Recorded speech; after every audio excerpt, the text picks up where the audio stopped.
All right. We're at about 9 o'clock. Good morning, everyone.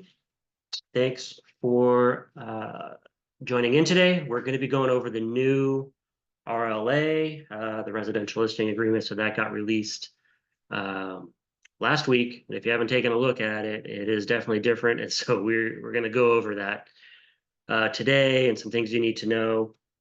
We're also going to talk about existing listing agreements that you may have and what to do with those as MLSs transition to removing the BAC field. And then we are going to have next week, if you can see, hold on 1 second here. Let me share my other screen. All right, we want this one. So we're gonna have Jeff Lobb on next week. It's probably going to be about an hour and a half of content, maybe a little longer. Obviously, you can leave at any time, but he is a national real estate coach. He travels all around. He does a lot of live speaking events. He's the one who put together our Coach 52 platform. That's his platform that he, does his coaching through. Anyways, he's been talking a lot. He's been talking to a lot of offices about, the upcoming changes that we're going to be experiencing here, and we're already starting to experience.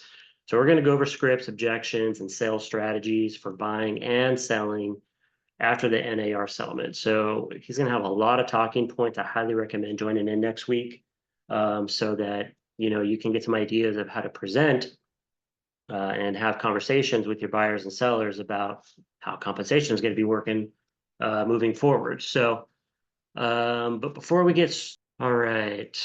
So now we're going to jump into it. Let me share my screen real quick. Well, I have quite a few of them open here for today because we're doing everything live today. We're going to do this one. Okay. So first off, let's cover existing listing agreements. So I put a video in our Facebook group last week on, I believe it was Wednesday, about what to do with your existing listing agreements. Because there are MLSs out there that are starting to remove the BAC field already, the buyer agent compensation field. So I know Big Bear removed theirs last week. I think it was the day after they rolled out the new RLA in zip forms.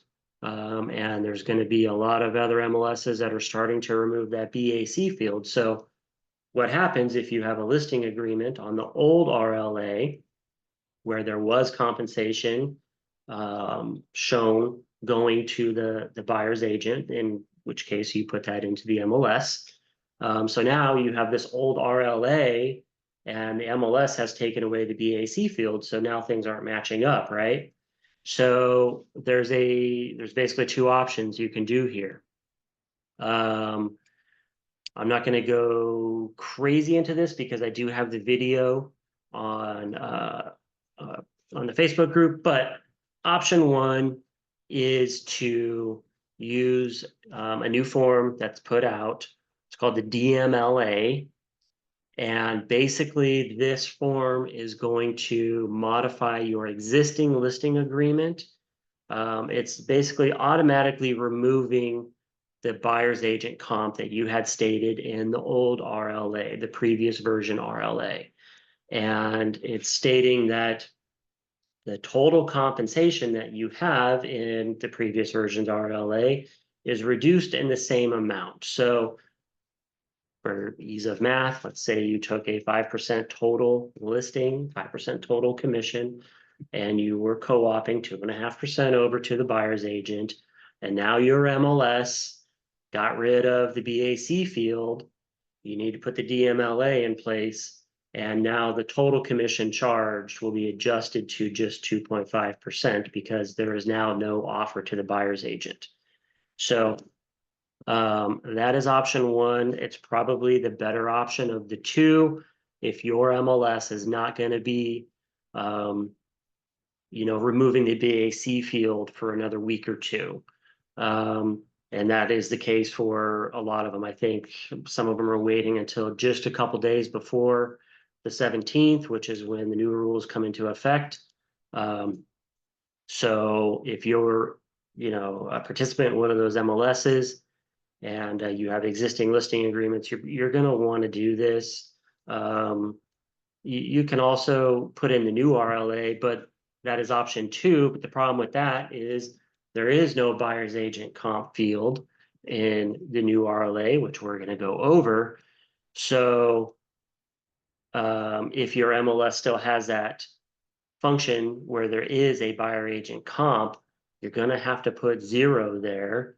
And maybe that's not how you want to be marketing your property at this time. So I think option one could be the better option for many of you. I'm going to flip over to the DMLA so we can take a look at how that looks and how to fill it out. It's a little one-pager. It's pretty quick and easy. I see some questions in chat real quick. Yes, CRA MLS is doing it on the 13th. So that is coming up pretty soon. All right, so I'm going to stop the share and I'm going to go over to this one. So now we have the DMLA, which is disclosure and modification of the listing agreement. This is, like I said, it's a little one-pager. It's not difficult. You're going to put in company name, seller name, and this is exactly how you have it on your current listing agreement. You're going to put when the listing agreement that you currently have was put in place. I'm just going to say it was put in place on 6/1. And you're going to have the address. And then it was commencing and expiring on. So what were the term? What was the listing term on that from 6/1 to 11/30 or whatever your listing agreement says it needs to match? It has a disclosure of what's happening. And it's stating that we need to modify the listing agreement because the buyer agent compensation field is being removed. And it's stating that by default on number 2 here, that the total compensation will be reduced in the amount authorized that was offered in the MLS. You can click on the shall not, which would mean that if you took a 5% listing, it's going to remain a 5% listing. And that means that technically you are charging the seller 5% for your services only. Now, I imagine the next question from that would be, can I, as a real estate agent, as a listing agent, pay the buyer's agent out of the commission I charged? So that is not really how the new RLA is written. Can you do it? You can, and I'll show you the ways that a buyer's agent can be paid moving forward. Let me go through my list here. So we do have a quick question. So as of now, I quickly need to have a buyer broker agreement in order to get paid, right? If you are a buyer's agent and you are part of an MLS that does not have a buyer's agent cooperation field, it's been removed already, then yes, you will need to start using the BRBC or similar in order to get paid. So you're going to have that agreement in place, and then you will negotiate that in the offer. Okay, so this is what you need to do if you have existing listing agreements to convert it to be compliant with when your MLS removes the BAC field. Let's look at NAR real quick. So hopefully you can still see my screen. So you should see up at the top, it says offers of compensation. This is straight off the NAR fact sheet. If you do not see it, if someone could just throw that into chat real quick and I'll reshare. So how will buyer's agents get paid now? Offers of compensation will continue to be an option consumers can pursue off MLS through negotiation and consultation with real estate professionals.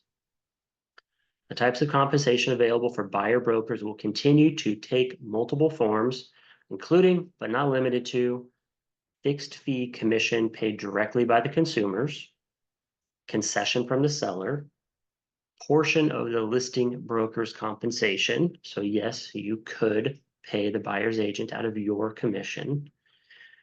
Compensation would continue to be negotiable and should always be negotiated between agents and consumers they represent. Let me check the chat real quick. DMLA. All right, hold on. Let me reshare that. Boom. Thanks for letting me know. So you can see right here, number 30 is what I just went over here. These are the ways that buyer's agents can get paid moving forward. So you're basically going to be negotiating everything through the offer and through putting your BRBC in place, some sort of compensation agreement in place with your client. So what if the listing is already in escrow and will close on the 13th? You can leave that if it's in escrow already. But if for some reason you fall out of escrow, you're going to need to put the DMLA in place ASAP before you put it back on the market because they need to be notified of that. So another question that came in before we get into the RLA. I just did that. So if we write an offer in next 2 weeks, if the MLS currently shows a commission BAC field, when the offer gets accepted and goes to escrow, this transaction close as usual, or will there be a change required mid-escrow during the effective rules change? So I'm seeing and I'm being told, and what I'm reading is that if the compensation is being offered in the MLS, things are going to work as normal. So just continue to do that, but be highly aware of when your particular MLS is going to be removing the buyer agent field, the buyer agent compensation field. Okay. And I would probably suggest taking, PDFing the MLS sheet and yeah, hopefully you close before the switch takes place. So just to be, cover all your bases there. So, but yes, you can continue. We're going to have roughly about the next 2 weeks of transition here. So be very, very mindful of the dates in your MLS of when they're switching over. And there's already brokers out there that are using the new RLA, and they're going to be putting zero compensation into the MLS, even if the MLS has not switched over. So you need to be very aware of if you're getting paid or not, and you may need to put a buyer rep agreement in place in order to get paid on that offer you're about to make on that new listing. So essentially, every new listing that's hitting the market is going to have zero put into the MLS most likely because there is no field on the new RLA for buyer's agent compensation. So just pretty much assume that any new listing coming on the market as of basically the 24th of last week probably has a zero in the compensation. So all right, covered all of that. Let's go over to the new RLA. Let's take a look at that. So I have a little test account here that I just review disclosures and everything on all the time. Let me pull it up. Probably gonna run a little slow because we're running through Zoom. Does anybody have any questions on anything that you want me to cover while I'm going through some of this? Like I said, go ahead and raise your hand in the chat or throw it into chat either way. So let's go zip forms.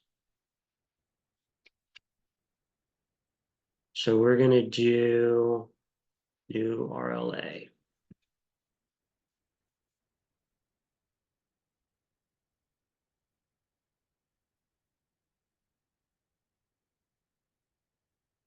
So question that came in, how would you use the portion of the listing broker? I guess, would you tell the seller that I charge 4% instead of 2%?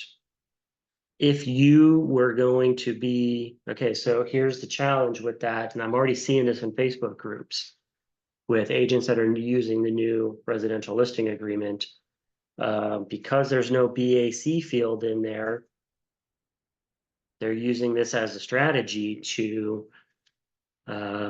essentially beat out competing agents. So if you are an agent going on a listing appointment and you're like, okay, I'm going to tell the seller I'm going to charge 4%, and then of that 4%, I'm going to provide 2% over of my commission over to a buyer's agent, just to make sure that we get the maximum exposure here. So you're telling the seller that you're going to charge them 4%.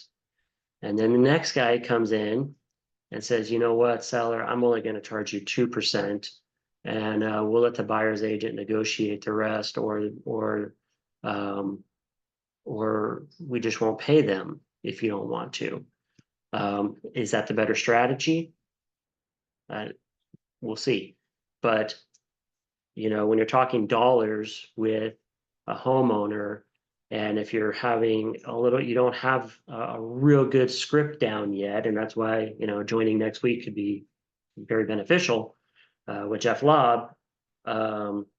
It appears that you are charging 2% more for the listing unnecessarily, potentially. So you have to be very mindful moving forward of how you're presenting your listing presentation, because there are going to be agents out that are very aggressive in saying, look, I'm only charging you 2, I'm only charging you 1, and because the other side is completely negotiable at that point. So there may be a buyer's agent who's got a 2 or 2.5% buyer rep agreement in place, and the buyer is totally cool paying that.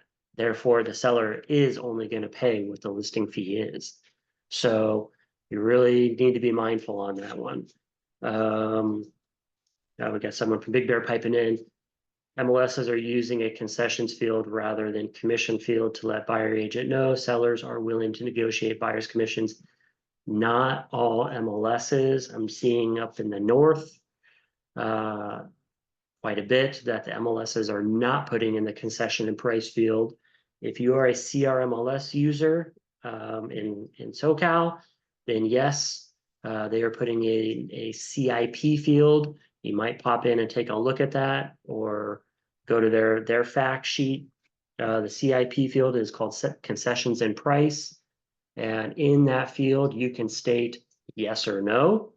If the seller is offering a concession, you can put in an amount. There's some different things you can do depending on the version you're using. I believe Paragon, Flex, and Matrix all are presenting that in a little bit different way. So yes, that will be one way where a buyer's agent can, notify their client that it appears that the seller is negotiable on this or is willing to. Nothing substitutes phone call, right? With leads or anything else. Call up the listing agent. Hey, are you guys offering a BAC? So another follow-up question, does my buyer pay me directly, or can it be linked to the RPA? The agreement that you have with your buyer is that the buyer is paying you directly, but if you're getting compensated from another party, such as a seller or a listing agent, then that can be credited towards what the buyer owes you. All right, so let's jump into the RLA. Boom, here we go. So something I like about it is they made this look like the RPA. So if you remember the last version of the RPA, or maybe 2 versions ago, they did not have this grid section. So they put all of the terms and conditions, they moved it to the front page or the front section of the RLA itself, just like they did with the RPA. So this is much easier to go through now and put in the terms of what you're negotiating here with your client. So I do like this change. And there's a few changes here that you have to be very mindful of. First is you're going to put in your listing period. So just like before, well, the top section, let me back up. Section 1 and 2, basically the same stuff. You got seller name, the brokerage, you have the property, the APN, so on and so forth. Then you get down into the grid, into the two section here, and you have the listing period. So when is the listing starting? When is the listing ending? And remember, this is when the listing is enforceable and valid between you and the client. So you want to make this date be when you are in agreement that you are listing the home. So this doesn't necessarily need to be the on market date. And so we do get a lot of confusion with that and what to do if the market date is later than when your agreement date is. So this is when your listing period starts with your client, and it can have a future marketing date because, you know, per MLS rules, we need to put it into MLS within 24 hours after taking the listing. So, and that generally does not happen. You'll see that they put in the new law that went into effect this year. Listing periods cannot exceed 24 months. So you cannot take a 3-year or 4-year listing. It has to be capped at 2 years now. If it is manufactured or probate, you're going to add in your usual attachments here. You'll just check either box if it's either one of those. Compensation to seller's broker. So we're on C1 right now. Only seller's side of the transaction. So you are not factoring in the buyer's agent side unless you are intending on paying them from your commission, which is one way that the buyer's agent can be paid. But remember, if you are competing to get this listing, this can be a challenging thing moving forward to put in a total compensation like that where you're including in buyer's agent comp. And maybe the sellers don't want to do that. I would be very surprised if this does not get very popular with the sellers of having the buyer negotiate their commission or their buyer's agent commission. So definitely work on your listing pitch and your listing presentation and talking about just your fee for service only.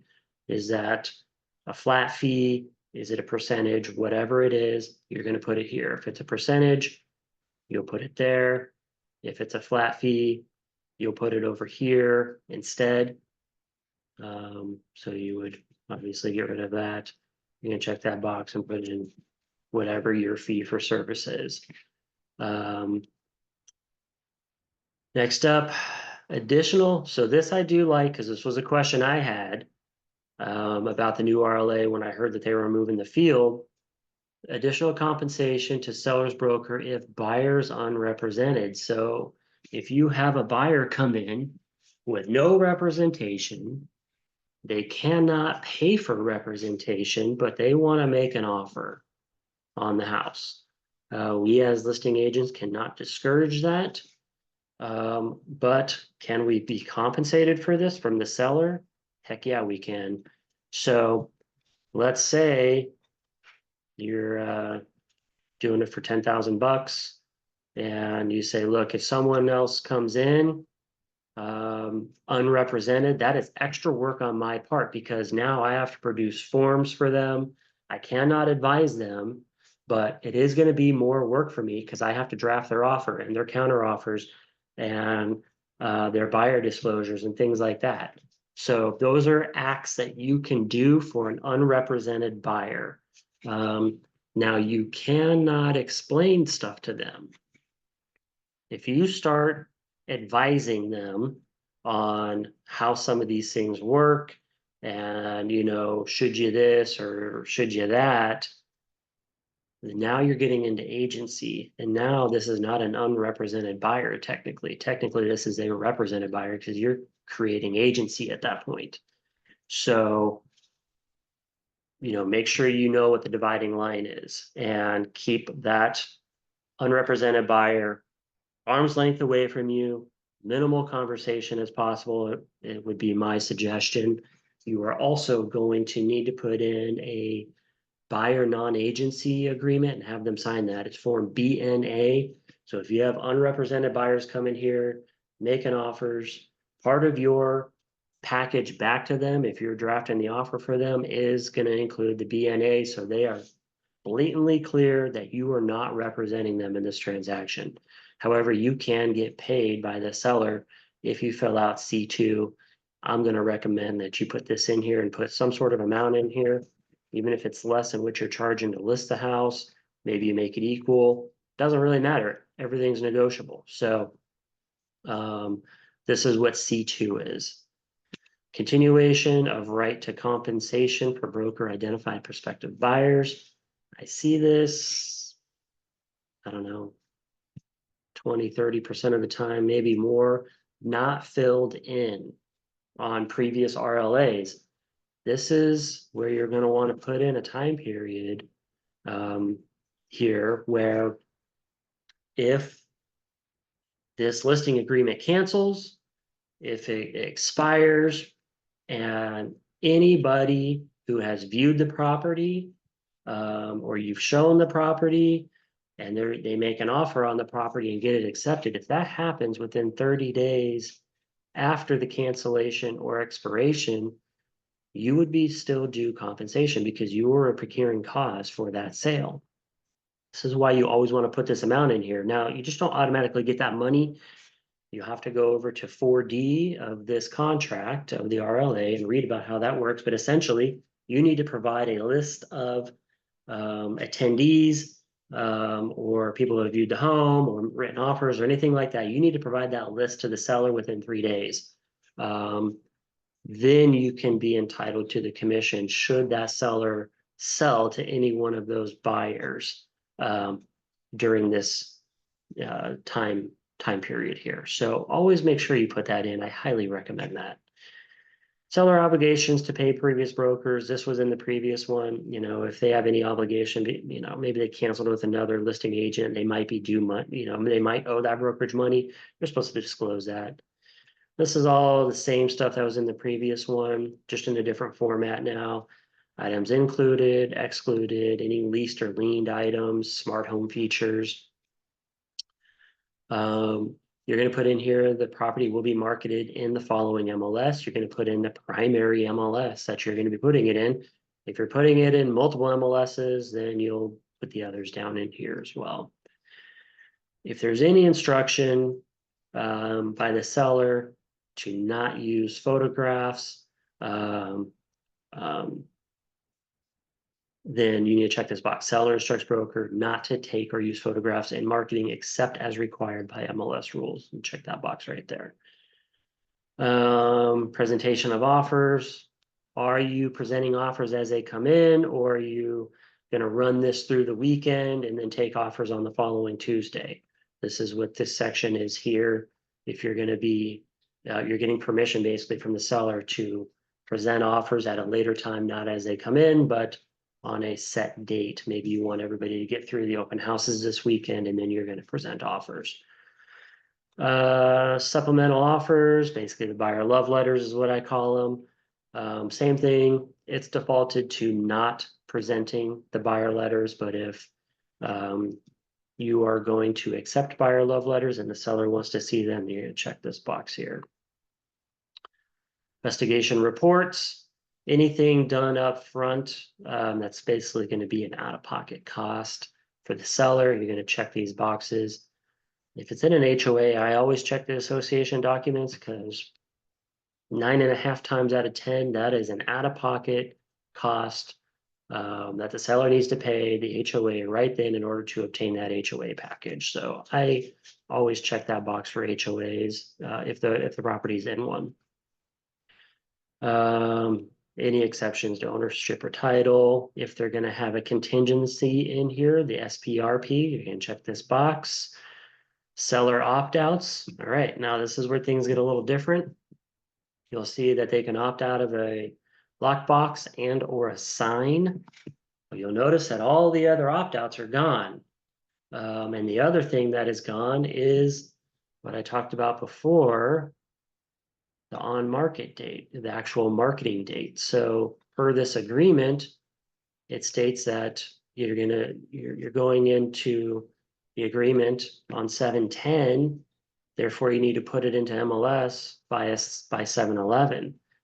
So before, in the old RLA, it said you can choose a different on-market date, or you can use the SELM form, which was the seller to exclude listing from the MLS. Well, now they created a new form for these two items here, which is actually part of the listing package, the bundle here. So right here, they can check the box for signs or key safe. Has nothing in here about seller opt-outs as far as the internet, or any of the things that used to be on the SELI, the SELI form. All those seller opt-outs, one was, they can control if they wanted the remarks in there, if they wanted automated values on the third-party sites. Those are all toggle on and off buttons that a seller can choose, and that used to be on the SELI form. So let's go over that next. You'll see that that's the end. So all the terms are basically on page 1 and 2. Basically just, 1.5 pages of the terms, and everything else is kind of set up like the RPA, where you can read about how each one of those sections works up in the grid. You'll fill this out as usual. Entity sellers is still the same thing. Let me check chat real quick. Can we write an on-market date and additional terms? Nope, that's what I thought. And then as I kept going through, I was like, okay, this does not make sense. But now look at that. We have the MLSA form, which is a new form, and it is an addendum to the listing agreement. And this form here is where you put in any opt-outs, any internet opt-outs, or you put in a different on-market date rather than when the agreement date is. So your stuff should pre-populate up here. Otherwise, put it in. Dated. So this is the date of the listing agreement. And unfortunately, this one is not in a grid section. I have a couple notables in here. So 3C is the coming soon status part. So basically they clipped out a lot of stuff from the previous RLA and put it on its own form now, which I imagine this form is only going to get longer over time. So 3C, coming soon status. If the seller does not authorize a broker to market the property in coming soon status, they are going to check this box. Otherwise, it is defaulted to being able to put it into coming soon status. Nothing has changed with that. That's how the previous RLA was. And then we have 3D. Seller instructs broker to market property beginning of the listing period. So that would be, the very top in the first page of the RLA that we talked about, or seller instructs broker to begin marketing the property to the public on such date. So this would be your future date. So maybe this isn't going to go on the market until Friday of this week. So you'll put that here. So I'm going to get my agreement signed. It's enforceable as of today, but my actual on-market date is going to be here. So this is where your seller to exclude form essentially is, or in the previous version of the listing agreement, I think it was on page 3 of that agreement, this section right here. So you're going to put it on this addendum now, the future market date. Looks like we have a couple questions on that. So is there any changes to the lease listings? Potentially, I haven't even looked at that one yet. I've been going through the RLA and a lot of other things. But I would assume it's going to be the same, and there's going to be no compensation offered because that field is going to be removed. Will Rise have a one-page doc with all the forms suggested on this call? Well, these are all part of the listing bundle, so these are all together. So you pull up RLA and zip forms, and all of this stuff is together. So you don't need to pull up multiple forms. It's all in the bundle. If your property is not going to be hitting the MLS at all, just like before, you're just going to check box 3, and this will be completely removed from market in the sense of it's not going to go into MLS. So this is where you would put that. Next up, I've got 4C as a notable. This is where your opt-outs are for the internet. So it used to be, well, it still is the CELI form, but this is where you get to that form now. It's not on the RLA, it's on the MLSA. So that is going to be 4C2, seller elects to opt out of certain internet features provided by CAR. And this is going to add in the CELI form, and that's where you will select those particular opt-outs. I have 5A. So this is talking about concessions and explanations. So this is probably a section that you do want to review with your when you're doing your RLA. You know, this is a second form that you're going to want to explain and touch on some hot points on it. The one is going to be 5A, concession explanations. Concessions are monetary payment that a seller agrees to contribute toward the buyer's expenses and other costs the buyer is responsible for in the transaction. Concessions may include, but not limited to, cost of escrow or title, lender's fees, repairs, inspections, or buyer broker compensation. Concessions identified in an MLS listing are not promises to pay, but instead indicate to a buyer that the seller is willing to consider offers asking for concessions. So this is a notable difference in how we were operating before, because if the buyer agent compensation field said 2%, essentially you were promised 2%. Now, if you're looking and it says in the seller concession field or the concession and price field, if your MLS is going to have this, if it says 2% in there, that does not mean it's going to you. That just means that there is 2% being offered, and that's not even binding, is what they're saying right here. So you're still going to need to make sure that everything is clarified in the RPA and in your buyer rep agreement of how much compensation you are charging as a buyer's agent. And the concession coming over from the seller might just say, we're giving the buyer 2%. So in that instance, it's being applied towards closing costs at closing. There's going to be a credit on the HUD, or the settlement statement. I still call it the HUD. There's going to be a credit on there for 2%.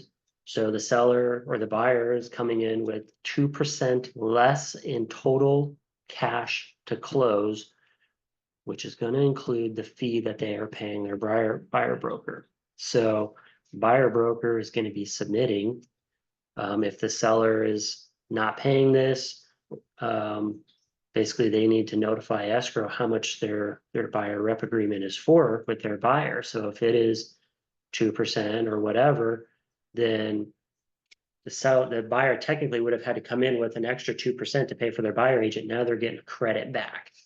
So the biggest thing to note on that is if you see an amount in MLS, it is not binding. So, and that is per MLS rules too. If you go and read MLS rules, they're going to say any concession and price field, that is not a binding offer. So they're just kind of a suggestion, I guess. Let me take a couple questions here. So, any changes in land listing? All the listing agreements have been updated as far as I know. So that'd be vacant land. This one, I have not looked at the residential list, the lease listing one yet. I'm going to assume it got changed because they're removing the BAC field. And then, any of the investment property one, the income property. Go back to 3F. 3F, that's a clear cooperation policy. So would we just put 0% and say sellers want to consider concessions? Putting a number sounds like we're not negotiating the best terms. 0% where? Are you talking about an MLS? In the CIP? That's up to you and the seller. Yes, you can put 0. You don't have to put anything in the CIP as far as I know. I believe it's an optional field. So, but you can check a yes or a no, or you can check yes and put in an amount. There's going to be some variations of it per MLS, if that is even an option in your local MLS. So, let's see. We did 5A. Okay, so we're still on the concession explanations here. So I just wanted to really hammer down that whatever is in an MLS in a seller concession field is not binding. So concessions specified in the MLS are not intended to be binding on the seller unless included in the accepted purchase agreement. So again, if it's not in writing, it's not binding. So put that in writing in the offer when you're negotiating it. Do not assume that just because it's an MLS that you're going to get paid 2% or whatever the concession is, because technically that concession is not for you. That concession is for the buyer. But your buyer does need to know about it because they need to take that into account if they owe you money, which they should, because you're going to have a buyer rep agreement in place. Let's see here. Fourth one down, concessions specified in MLS must be allowed to be used for any permissible buyer expense or cost and must not specify that concessions are to be used towards broker compensation. However, a term in the buyer's offer may specify that the seller agrees to pay all or a portion of the compensation that the buyer owes its broker. Couple extra questions. So one question that just came in, I have an RLA going into effect August 8th.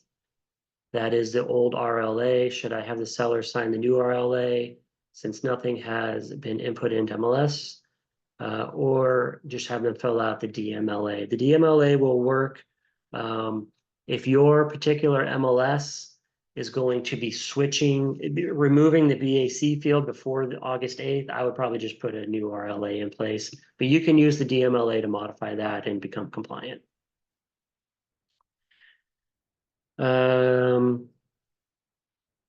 Okay, it says a few more questions. We have a lot coming in. So it says, even if permitted in MLS, we shouldn't put that in the MLS unless seller authorizes in writing. Please elaborate if the seller wants to do it. We are not supposed to be, yeah, sorry.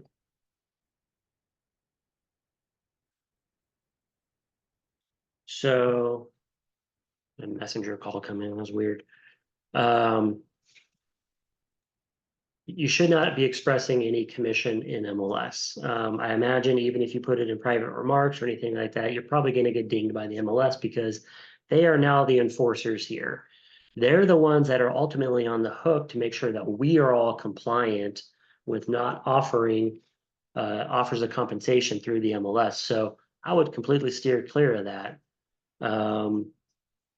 With that said, there are some different rules that are going to allow us to publish compensation to a buyer's agent on broker websites and different things like that, which actually our website is enabling that feature, and they're going to be rolling it out here very, very soon. And I will cover that because I have not looked into it yet, but they made an announcement a couple days ago that we will be able to put in for our listings only, not for any outside listings. For Rise Realty listings, we will be able to put if there is any sort of compensation offer to a buyer's agent on our brokerage website.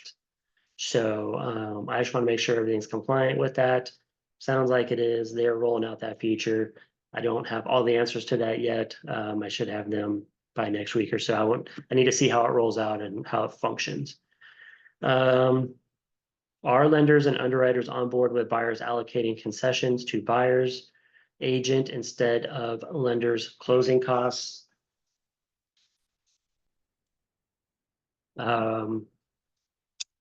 Short answer is no, you cannot finance commission. They do not allow that. So if you are stating that part of that is to be paid towards commission, you may run into a problem.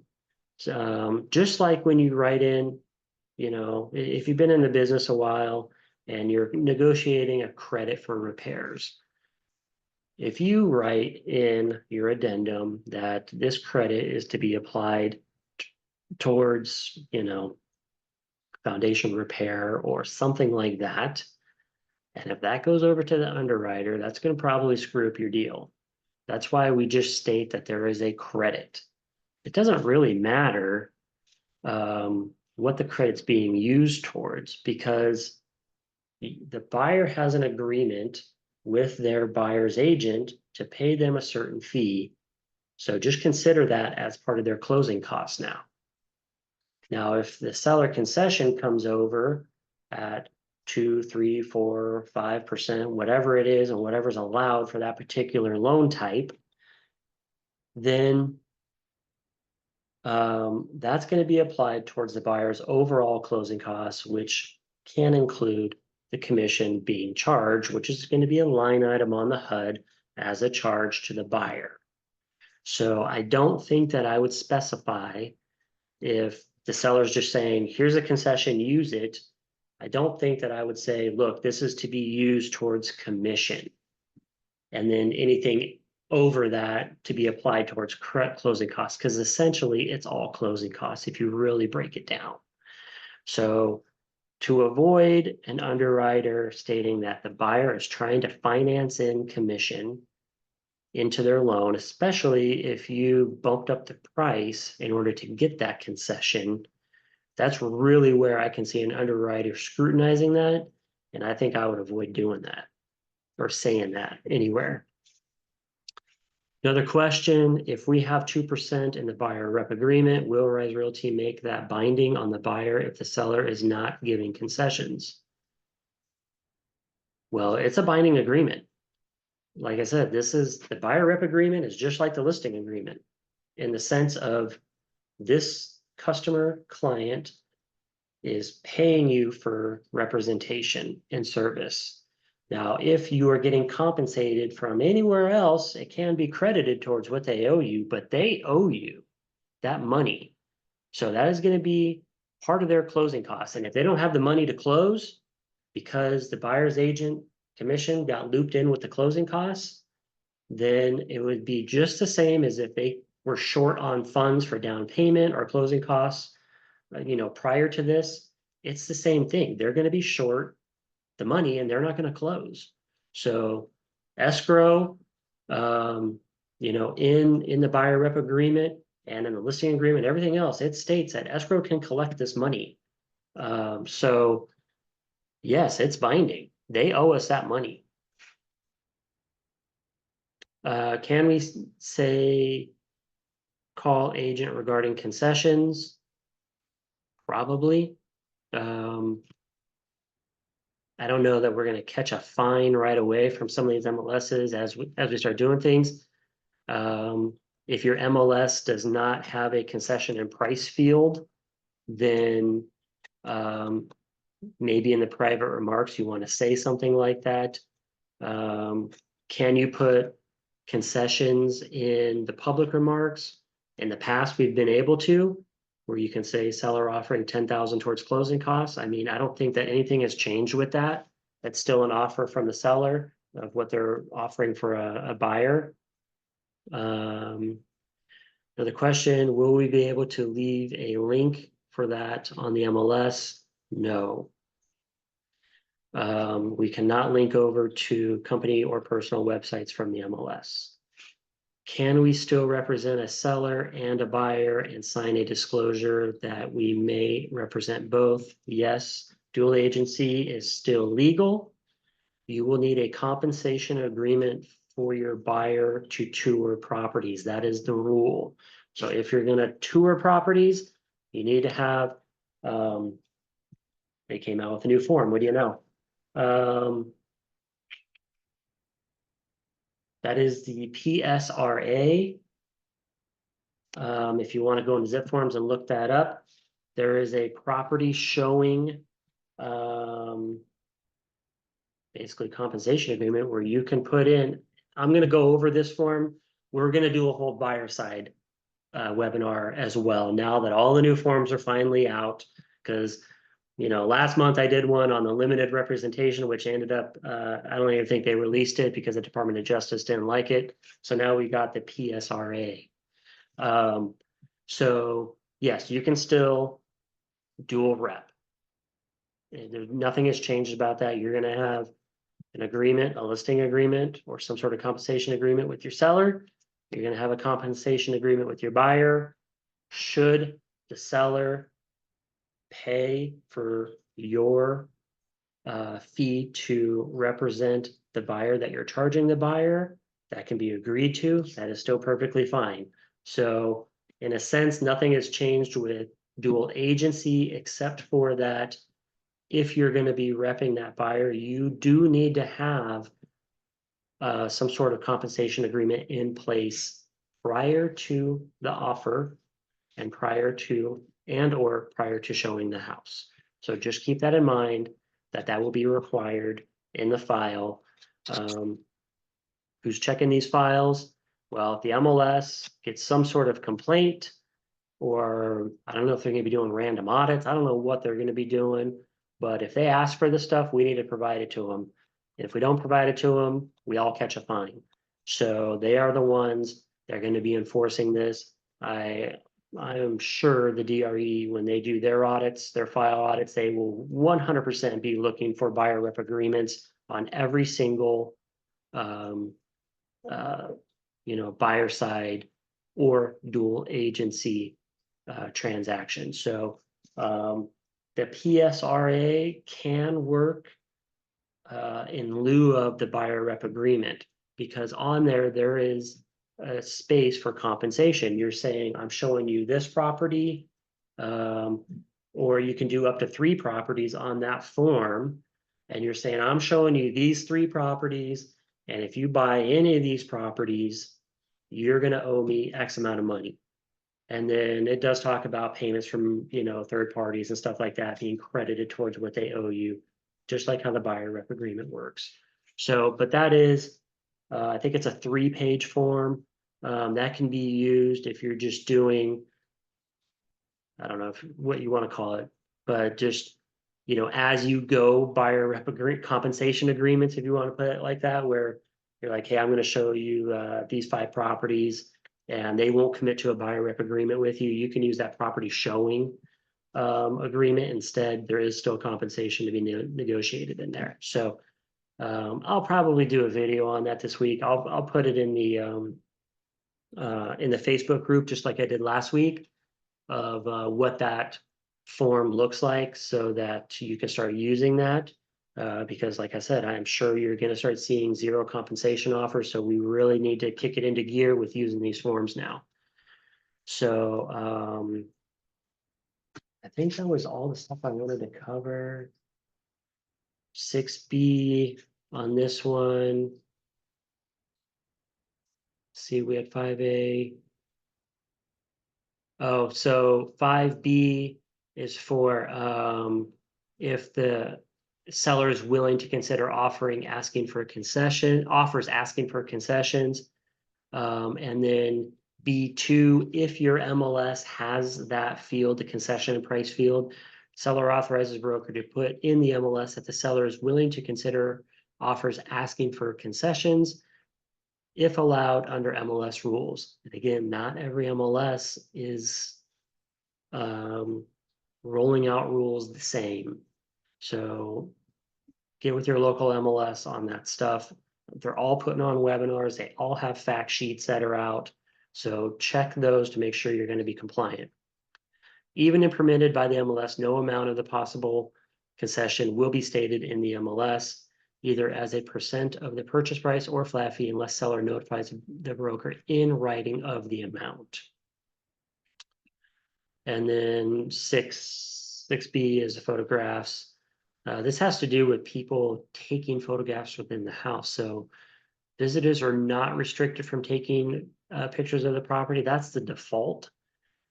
Or check the box, seller instructs broker to publish in the MLS that taking images is limited to those persons preparing appraisal or inspection reports. So if they do not want people touring the house to take pictures, then you need to check this box right here. So really, those are, the rest is the same bundle stuff as before. We have the BCA in here. The PRBS is in here still. They just moved everything to the back, which was smart and what they should have done many years ago, in my opinion. So we start with the AD, the agency relationship, and then you roll right into the listing agreement. So look at that. Your pertinent pages here are page 1 and 2 of the listing agreement itself. And then the other part that you have to fill out is going to be the addendum, the MLS addendum, which we just went through, which will have some of those opt-outs and delayed marketing times. A couple other questions came in.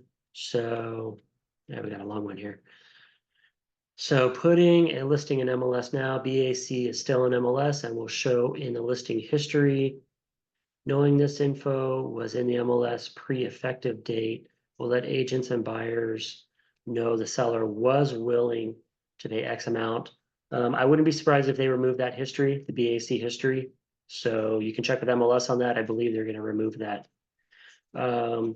And this may encourage an offer because buyers are on the hook for compensation to the agreement, knowing that the seller would have offered pre-rules change. They may be seen as a positive sign to the buyers that they won't have to pay their agent. Agree, but after they remove that field, I think they're going to remove their history field too for the BAC. I'm not 100%, but I think they're probably going to. I don't see why they wouldn't.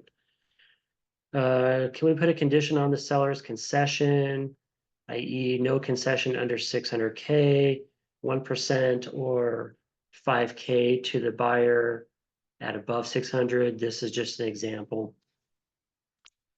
I would leave that as just negotiable, you know? It sounds like what this states here is if you have it in writing that they are putting a dollar amount on it or have a schedule, then it sounds like you can. You're going to run out of room in the MLS, so that might be something you just want to state. But truthfully, I think you probably want to stay from a lot of that, at least in the beginning, until we really start to see, you know, what the MLS is doing with yeses and nos on what they'll allow and not allow, because I'm sure we're going to run into all kinds of scenarios and creativity just like that. And maybe they get contacted again by the Department of Justice. Who knows?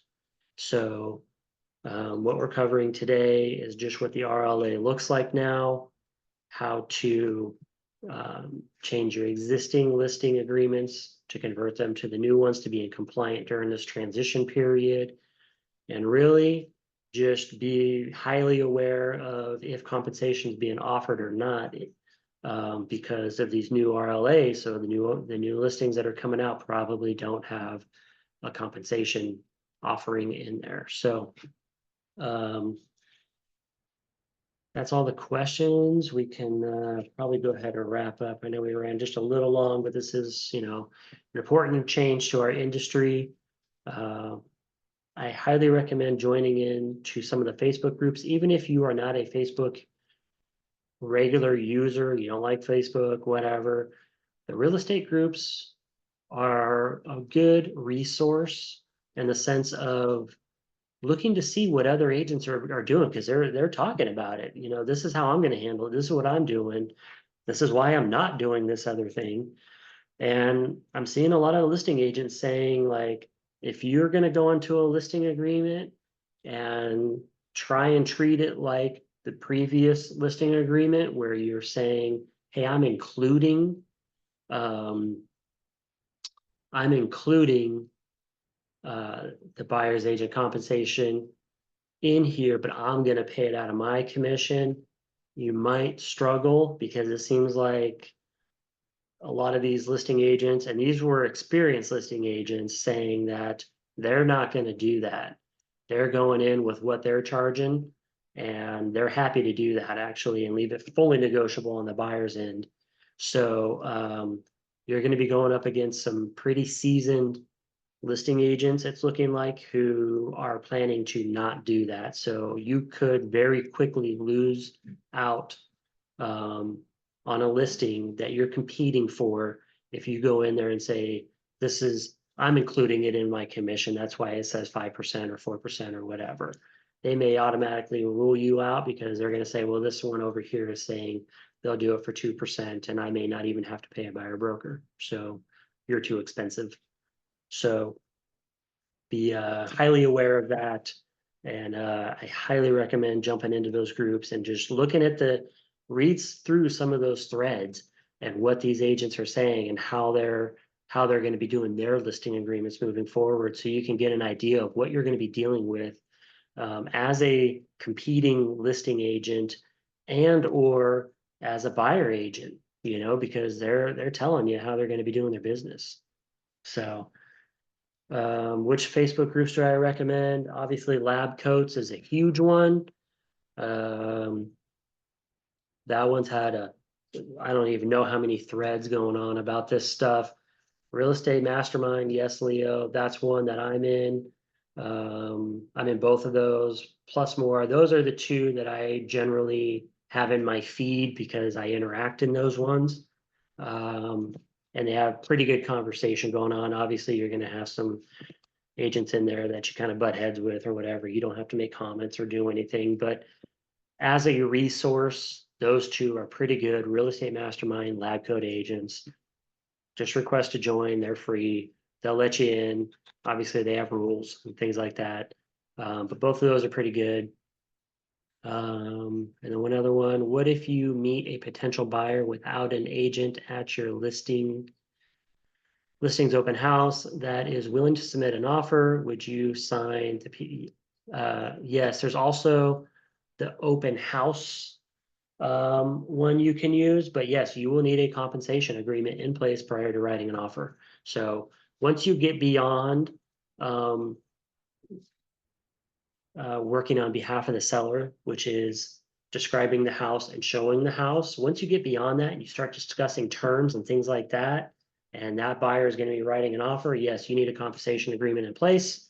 The property showing one, that one will work, or you can put in the buyer rep agreement for just that property. You could say, look, this is only for this property. I'm not saying I'm going to represent you, or I'm not locking you into working with me as a buyer's agent should your offer not get accepted. We're only talking about this particular property in this agreement. So, and you might need to do that on quite a few of them where buyers are going to be hesitant to sign these things. But, and I know that's the case right now, and I've even seen some of them say, well, it's not required yet, so I'm not going to sign it. After the 17th, it will be required, and pretty much the whole industry is going to be doing it. So they're not going to have a choice. They're going to have to sign these things if they want to purchase a house. So the resistance you may be feeling right now with some of these buyers could lessen as we get closer to the 17th and beyond, because it's just going to become normal. Everybody's going to be doing it. So they're just going to get used to it, and they're all going to handle it differently. And you might have to go property to property with your agreements, like this property showing agreement, or even your buyer rep agreements, making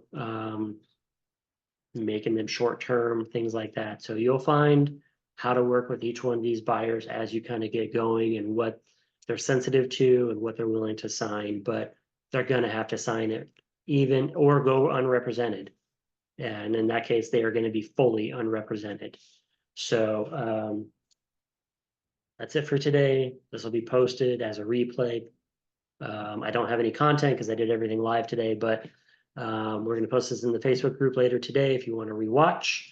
And I will go over some of these new buyer agent forms as well, because next week we do have Jeff Lobb on going over scripts and objection handlers and all that stuff for buyers and sellers in post August 17th. So please join next week too. That's going to be a great one.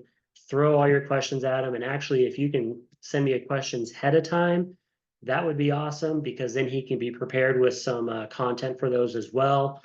Just, email them over to me, text them, whatever. And then I'll make a list of what the questions are that you're going to have on, scripts and objections, and just generally how to talk to buyers and sellers moving forward with the new way of doing business here. So hopefully this was informative, and give me a call if you have any questions or need anything, and we will talk to you soon. I'll be posting up some stuff this week in the Facebook group, so if you're not in it, please join. It's easier for me to post new things in there rather than blowing up your email all the time. So hopefully you have a great week, and we'll see you next week.